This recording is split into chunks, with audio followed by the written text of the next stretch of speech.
WWE, I genuinely don't know where this came from because two nights WWE Monday Night Raw was absolutely amazing. Guys, we have to talk about this. Before we do, though, make sure to hit that button, subscribe, hit that bell for notifications. We're trying to post every day here, so come, be a part of it, be a part of this journey with us. Now, let's talk wrestling.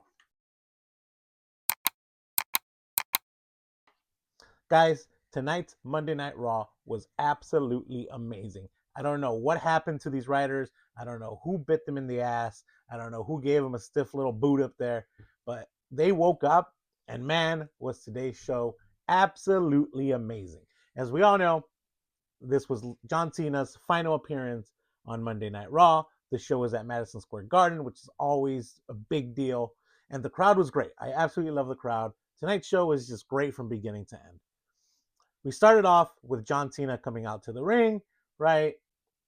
You can tell he was emotional, man. I got a little emotional. I'm not that big of a John Cena guy. Like, I like John Cena, but man, I got emotional seeing him run out to that ring. He had a little patch on his shirt that said like last Monday Night Raw or something. It was great. Came out to the ring with this title, obviously being the new Intercontinental title. Talked about, I don't even remember what he talked about, honestly. I don't know how great he was. I don't remember what he talked about. Just, last time is now kind of thing. And cutting a promo about MSG being, the most famous stadium in the world or whatever. And then he was quickly interrupted by Dominic Mysterio, which I honestly did not expect. I guess I did expect. What I didn't expect was for Dominic to challenge John Cena for the Intercontinental Championship and for John Cena to accept. And they didn't have the match tonight. They are having the match at Survivor Series. So that whole thing about Dom and Ray having a match in San Diego, while it would have been great, this is what's happening instead. So it's going to be Dominic Mysterio against John Cena at Survivor Series. Awesome. After that whole thing happened, who comes out but JD McDonough and Finn Balor, the Judgment Day, to jump John Cena? And they do. They beat the crap out of him for a bit. 3-on-1. For some reason, then you're like, who's going to make the save, right? Like, obviously somebody has to come out and save John Cena. We can't have John Cena just showing up and doing that and that's it. So Shamus comes out to make the save. John Cena's down. So when he comes in, the three of them just start beating him up. So again, it's 3-on-1, blah, blah, blah, blah, blah. Who's going to come and help them? Rey Mysterio. That one, I feel like we all kind of saw coming. But Rey Mysterio came out here to make the save. And boom, we had a 3-on-3 match. John Cena, Rey Mysterio, and Sheamus against the Judgment Day, Finn Balor, Dominic Mysterio, and JD McDonough. Match was good. Match was fun. We got all the spots. We did all the things, right? The end of the match was all three, Sheamus, John Cena, and Rey Mysterio did Sheamus's, like, what is it, 10 beats to the dowry or whatever it's called, right? When he, like, has him on the ropes and, like, hits him on the chest 10 times, sometimes more. All three of the guys did that. I forget who had who, but anyway, all three of the guys did that. I know that Ray was on the second rope doing it to Dominic, which was really fun. That was really funny to see. But they did that. Then all three of them did a 5-knuckle shuffle in the middle of the ring. Great, fun, awesome. And then JD McDonough and Finn Balor got set up for a 619 by only Rey Mysterio, which ever since that AJ Styles match at Clash in Paris, I want to see John Cena do a 619. He didn't. Rey Mysterio did a double 619. I think it was on JD and Finn. Then, as they bounced back, Sheamus did the Broad Kick, and John Cena, I think it was Finn Balor that he put on his shoulders and did an AA on. And 1, 2, 3, John Cena gets the pin. The good guys win. Love it. Fun match. It was great to see John Cena have his final Monday Night Raw match. I don't know. This is like I'm getting chills right now just like thinking about it, man. We're seeing John Cena's last two matches. We know his next opponent is going to be Dominic Mysterio, and then we have whoever wins that tournament. Which honestly, after tonight, it's definitely going to be Gunther. It's definitely going to be Gunther. But yeah, no, this match was fun. It was great. I'm most surprised by the fact that Dominic Mysterio gets 3 matches against John Cena at the end there, which just tells me that WWE is confident on this guy and is investing time and money and face time on this guy, right? Like when other wrestlers can't even get on TV, John Cena gets 3 matches against John Cena, or sorry, Dominic Mysterio gets 3 matches against John Cena, which is awesome. Also, what this tells me is that Finn Balor isn't winning the tournament. He's probably not even beating. Who's he facing like on Friday? Is it Penta? I think he's facing. He's not. He's not beating Penta, right? He got his moment with John Cena in the ring. Great. I'm happy that these guys did. Fun match. We're gonna miss John Cena. What more can I say? We then get a segment backstage between Nick Aldis and Adam Pearce where they're talking about Heyman and being like, "Oh man, I can't believe he did that. Like, just brought Drew McIntyre back like that." And then Adam Pearce is like, "Yeah, man, this guy will do it to you every time. He's full of surprises." Then Paul Heyman comes in the back and he's like, "Oh, you're gonna love my fifth man," and then hands him the folder. The like, I guess the contract folder is what it is. And they look at it and they're like, "Oh, okay." So I think, spoiler alert. No, no, no spoiler alert. It's Brock Lesnar, but I think we all kind of knew it would be Brock Lesnar, right? So it wasn't like a huge surprise. Um, yeah, I like that little tease in the beginning because then it made us know something big was coming tonight, and it did. We then get, I think they were supposed to have an interview with Stephanie Vaquer in the middle of the ring. I think that's what they were setting up, but Stephanie Vaquer is getting ready to walk out. She makes her entrance, she poses, and then gets attacked by Nikki Bella. And Nikki Bella's like, Survivor Series. And it's a match we're having in Survivor Series now. That match is happening. Nikki Bella again, Stephanie Vaquer at Survivor Series. I didn't think they would have it at Survivor Series. I thought maybe it would be a one-off like Raw match, but cool. I'm glad that our champion is going to have a match at Survivor Series. We then have another backstage segment where Lyra Valkyria and Bayley are just, walking backstage, chatting about I don't even know what. And then the Kabuki Warriors are just standing there and they're trying to talk to Bayley, and Bayley's like, "All right, I'll talk to you." So the Kabuki Warriors are trying to recruit Bayley to their team at Survivor Series War Games. Obviously, this didn't happen. Bayley's playing with these like Three Faces of Bayley characters still. She is a face, though. She is not a heel. And then kind of just laughs at the Kabuki Warriors' face and is like, "You broke me up with my best friend. You guys turned on me, blah, blah, blah, blah, blah." I guess her best friend was Io Sky, I guess. But yeah, fun segment, whatever. Lyra comes back and she's like, "Hey, whatever, let's keep chatting about what we were chatting about." And Bayley's like, "Shut up, you idiot. Let's go." I still don't know what they're doing with this Bayley character. I still don't know if I like it. It's interesting, but it needs to build and there needs to be more, and we need to kind of understand what's happening and why it's happening. Right now, it's just this like weird relationship she has with Lyra, which is fine, but like it needs to be more eventually, right? We then get Solo coming out to the ring as part of the Last Time Is Now tournament. As you can recall, he was going to face a mystery opponent. Who is it going to be? Is it going to be Edge? Is it going to be Jericho? Oh my God, it's MJF.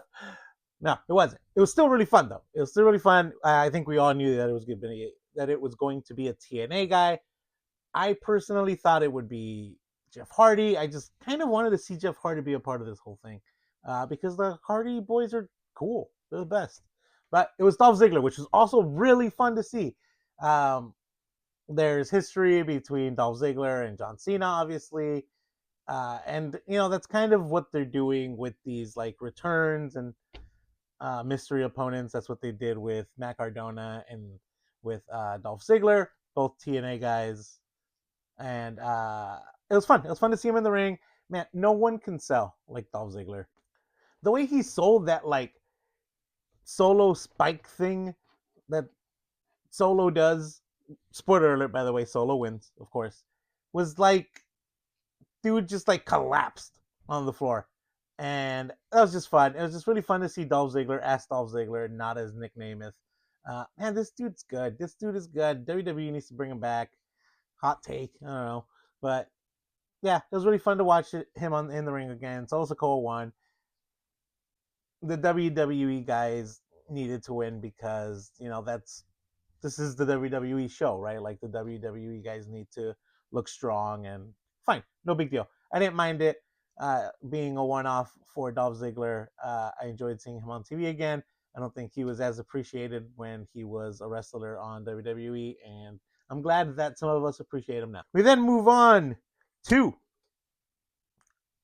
listen. When I tell you that tonight was full of surprises, I told you guys I wanted this to happen, but I did not believe that it would happen. WWE, from the bottom of my heart, thank you. Because every once in a while, I want something very unexpected, right? And I want something that's different, and I want something to surprise me, and I want something that makes me go, ah, that's interesting. Let's give it a shot. And that's exactly what you did today, right? Because Becky Lynch and Maxine Dupree had their match for the Intercontinental Championship, and I never thought that you would put the belt on Maxine. I never did. And you absolutely did. And I think I had said before that I wanted her to win, but the only way that she would win is if there were shenanigans, right? And I think we all knew that. I never expected you to do it though, WWE. So thank you. Thank you for still surprising me. Thank you for keeping our relationship interesting. Thank you for still spicing it up every once in a while. Because I absolutely enjoy this. I know not everyone did, but Maxine Dupree won. Becky Lynch still looks strong. She still looked like this spiraling Becky that she's been playing. Maxine put on a great match, by the way. Like her ankle lock into, I don't know, did on the floor or whatever. I can't think of specifically exactly everything that happened. Like she did an ankle lock and then eventually she like took Becky to the floor and like held the ankle lock on the floor. I don't know. It was weird. I liked it. Maxine Dupree, she's listen, is she one of the four horsewomen? No, no, she's not. Right? Is she Io Sky? No, no, she's not. Right? But she's fun. She's gotten better. Her character is something that I'd like to explore. Right? I'd like to explore it when Chad Gable comes back and she's holding an Intercontinental Championship and he's not. I just like it. It also like Becky Lynch holding the Intercontinental Championship hostage like limits who can take that championship away from her. I mean, obviously not, right? Because Maxine took it away from her. But you're like, oh, okay. If she faces Ivy Nile, she's not gonna lose it to Ivy Nile. If she faces, I don't know, Raquel Rodriguez, she's not gonna lose it to Raquel Rodriguez, right? But putting it on Maxine Dupree, even if it's just for a week, it opens it all up, right? Anyone, literally anyone who faces her can win this Intercontinental Championship because the story that we're telling is that Maxine Dupree was not great, but she's gotten better. And look, she's kind of good now, right? And oh my God, she beat Becky Lynch. That's super unexpected. Granted, it comes with another return, right? So Becky Lynch had thrown Maxine Dupree out of the ring. They're also telling this like weird story because it's always the same ref that Becky Lynch like is having this like weird feud with this ref, and she thinks that this ref is screwing her over every match. She was like arguing with this ref, and this ref looked like she was about to hit her. But anyway, she throws Maxine out of the ring, and this ref, honestly, slowest count ever, right? One, two, like even slower than like the normal slow count, which I know Becky's like, oh, she did a fast count when I was out the ring, and she absolutely did, Becky. But this was like a super slow count. Anyway, while this was happening, Becky Lynch was taking the turnbuckle off of the padding off of the turnbuckle, facing the stage, facing the entranceway, right? And who comes out? AJ Lee. AJ Lee is back. Amazing. Love it. AJ Lee is back. She just does her little walk, right? And that distracts the hell out of Becky Lynch. So Maxine Dupree goes in there. She doesn't just like roll her up. She does like a couple moves, gets the pin. 1, 2, 3. Maxine Dupree is our new women's Intercontinental Champion. And I think this was the right move for WWE. And I know that people are upset, but this is the right move because A, it keeps Becky Lynch spiraling. She has so many people that she can blame for this, and honestly, rightfully so. Honestly, rightfully so, right? But there's so many people she can blame for this. There was a segment later on where Rhea Ripley pulls AJ Lee aside to chat, which means AJ Lee is going to be in War Games, right? Great. that means Becky Lynch is going to be in War Games. So that's going to round out those it's going to round out those teams. I forgot to mention another segment that I will talk about in a bit, but that rounds out those teams. Anyway, Maxine Dupree is her new Intercontinental Championship with help of AJ Lee, and I'm excited. I'm happy about it. I feel like there's a lot of different ways that WWE can go with this. And I know that the internet is upset because Maxine Dupree just pinned Becky Lynch in a kind of clean way. But I'm excited about it, and I can't wait to see what story they want me to see. I can't wait to see what story they want to tell. That's what I want to say. Love it. I did forget to mention there's an earlier segment where Alexa Bliss came out to the ring. She wanted to address Charlotte Flair through the microphone, right? She's like, Charlotte, you've been dodging my calls for a week. We haven't spoken for a week. I know you're in New York City. I've seen you frolicking around on Instagram in New York. Listen, I know we've said that we weren't best friends, but hey, we are best friends. And if you're willing to break up our friendship because you and Rhea Ripley can't get along, then I guess we were never friends to begin with. While this is all happening, she gets interrupted by Lash Legend and Nia Jax, and I think the Kabuki Warriors also came out with them. I can't quite remember. But anyway, she gets attacked in the ring. Then Rhea and Io come out to help. Right, they get destroyed because Lash Legend is a beast, and that's the story we're telling with Lash Legend, and that's the story we have to tell with Lash Legend. And I'm really liking Lash Legend as part of this Bad Girl team, and I hope that she can carry that on to Friday Night SmackDown as just one of the big heels. But anyway, so everybody's getting destroyed. It's Lash Legend and Nia Jax just beating up Alexa Bliss in the middle of the ring. And who comes out to make the save? Charlotte Flair. She comes out with some like weird cargo pants thing, whatever. Who cares? But then she's like, she has a kendo stick, and she starts beating up Lash, and she starts beating up Nia, and she saves the day. And then her and Alexa Bliss hug it out. So we're to assume that I guess they're back together, and that Charlotte Flair is going to be a part of the Women's War Games match, is what we're led to believe. Then they cut away from that, and you see that Rhea Ripley and Io Sky are on the other side of the ring. And it's really funny because Charlotte Flair is holding her little friend, right, Alexa Bliss, and then Rhea Ripley's holding her little friend in Io Sky. And it's kind of like they're both being like, hey, look at our little mascots. Look at these little kids that hang around us. Great. I don't know why they had to go this weird roundabout way. I guess it's fine. Like, I guess I'm okay with it because we always kind of do this whole like team up thing because it's War Games time, and like, hey, we don't like each other, but we're gonna team up with each other because these guys are bad and we're good, and we're not gonna talk about the fact that we didn't like each other before. We're just gonna team up and like not talk about it. So at least I like the fact that they brought that up, that there was a story to tell from it. I like that WWE tries to tell these stories now with War Games. Um, like they try. They don't always. It's not always a home run. Sometimes it's a swing and a miss. But I like them trying to tell this story. This story makes a little bit more sense than the men's War Games match. But whatever.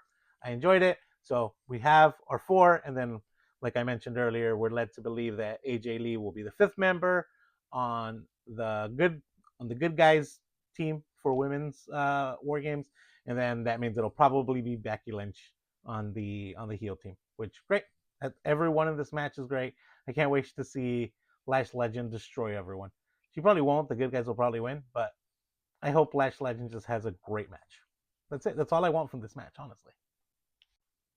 We then get our main event match of the night. It's not the main event. The main event is a segment. The last thing on our TVs is a segment tonight, but the main event match, which is Gunther against Javon Evans. What a fun match. Like two wrestlers that couldn't be more different. Gunther has his old Walter theme song back, like his OG theme song. Apparently, it's his theme song from when he was in the Indies. I didn't know him back then, but apparently it's his theme song from when he was in the Indies. So it's like his OG theme song. Man. All right. Gunther, I know we all know how Gunther is, and we always talk about how good Gunther is, and no one ever says that Gunther's a bad wrestler, but even then, he's so underrated. Like he needs to be I mean, and I guess he kind of has been a champion for most of his time on WWE, but man, this guy's just so good. And having him back on my screen just made me realize how much I missed him on my wrestling programming. So I'm glad he's back. This match with Javon Evans, man, so good.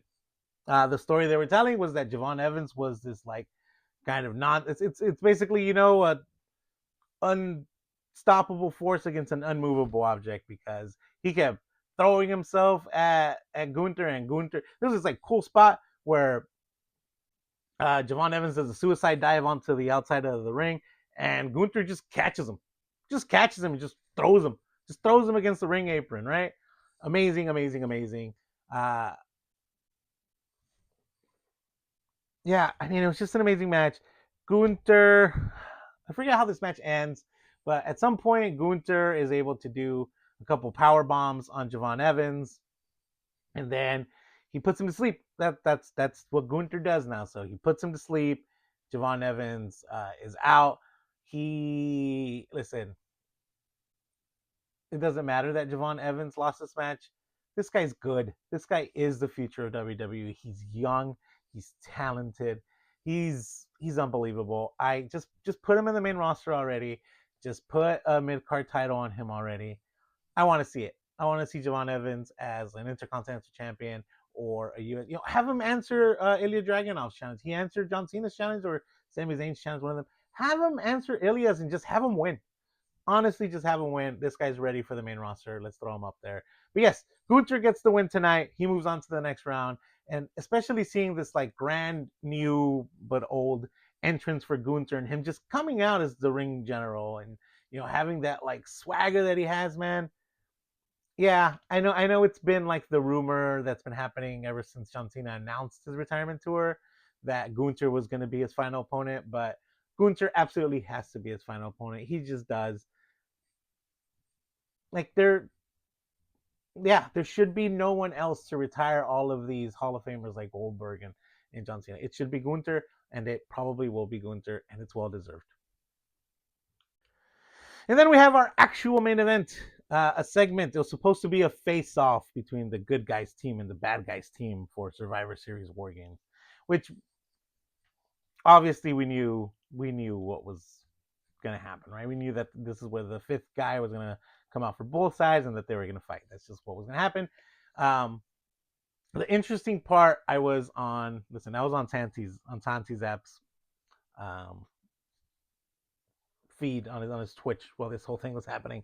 But something that was pointed out was that that Logan Paul came out with the Vision. So does that mean he's a permanent part of the Vision now or no? I don't know. Maybe. Um, but he came out with the Vision. He the three of them came out with Paul Heyman, and then Drew McIntyre came out separately, which means like Drew is just a part of it for this match, but maybe Logan Paul's is a permanent part of the Vision. I don't know. We'll see. Time will tell, right? But they came out. Paul Heyman.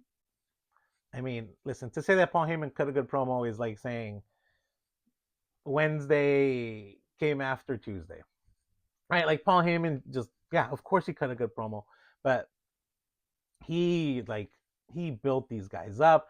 He was spoke about each of them individually.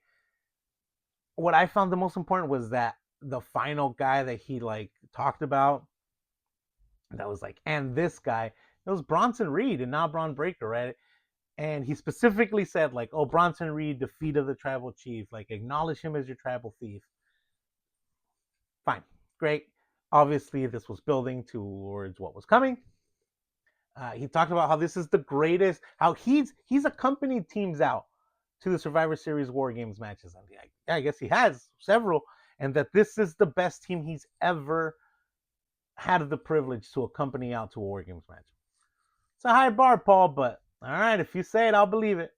So as this all is happening, right, they start getting interrupted by the babyface team, and they all come out one by one, right? So first we get CM Punk, then we get the Usos together coming out to Jay's theme, which poor Jimmy, man. Jimmy can't even get his own walkout. He has to come out with his brother. And then we get Cody Rhodes, right? So the four of them assemble outside of the ring, and then boom, go into the ring and start brawling, start fighting. Then baby faces are up, right? CM Punk is standing tall in the middle of the ring after taking out, the Vision. And and you hear Brock. Listen, I'm not a Brock Lesnar guy at all for reasons. For reasons. I think I just don't think he's a good dude, right? My opinion. But anyway, he came out, he got a big pop. And I'm not gonna lie, I got a little excited. I was like, okay, all right. Listen, Brock Lesnar comes out, like that's a big deal. Like if Brock Lesnar's in a match these days, it's a big deal match. And yeah, he came out, he just destroyed CM Punk. Then Cody Rhodes came into the ring, destroyed Cody Rhodes too, right? Like just everyone was getting suplexed up and down this bitch. And of course, right, as he's standing in the ring, who comes out but the OTC, right? The original tribal chief, Roman Reigns. Roman Reigns comes out. Like this was after like the credits rolled, right? There was a thing in the corner, and it was like, oh man, who's gonna be the good guy's fifth guy? And then boom, OTC music hits. So he comes out, Superman punches Brock Lesnar, like basically punches him out of the ring, right? Then Bronson Reed like blindsides him. He's about to do a tsunami, and then Roman Reigns gets up. He does a Superman punch to him on top of the turnbuckle as well. All hell breaks loose. Everyone starts fighting. Everyone starts punching each other. There's a whole brawl outside of the ring. Everyone versus everyone. The NYPD step in. It's like these fake looking cops. They look really fake. And I know it wasn't the NYPD because if it was the NYPD. Anyway, it wasn't the NYPD. So they're like trying to break it up. They're like, oh, even NYPD's getting involved in this.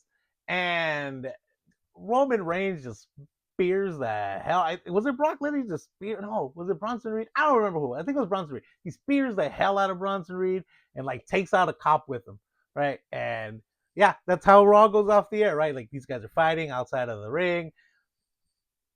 Fine, build up War Games, love it. I honestly was expecting Brock Lesnar to be a part of this match. I was not expecting Roman Reigns to be a part of this match. I thought, before tonight that it was going to be John Cena as part of this match. But hey, Roman Reigns a part of it. That always elevates a match as well.